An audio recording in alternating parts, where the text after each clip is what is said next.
ආයිබෝවන් සුබම සුබ උදෑසනක් වේවා ඔයාට. ඉතින් අලුත් මලුත් නැවුම් දවසක්. හැමදේම අලුත් වෙලා. අලුත් ජීවයකින් පිරීලා. හිතලා බලන්න මේ අලුත් මලුත් දවසක ඇස්සරින්න ලැබිලා තාමත් මට ඔයාට ජීවත් වෙන්න අලුත් අවස්ථාවක් ලැබිලා තියෙනවා. ටිකක් කල්පනා කරලා බලන්න. අද දවසේ නම් මම ඔයා ජීවත් වෙන අන්තිම දවසේ මිනිස්සෙක් විදිහට අද දවස් ඇතුලේ මොනතරම් හොඳින් උපරිමයෙන් අවංකව අපි වැඩ කරාවිද?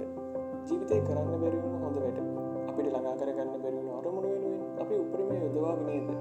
තවදුරටත් අපි අනිත් මිනිස්සුන්ට ඊර්ෂ්‍යා කරන එකක් නෑ නේද?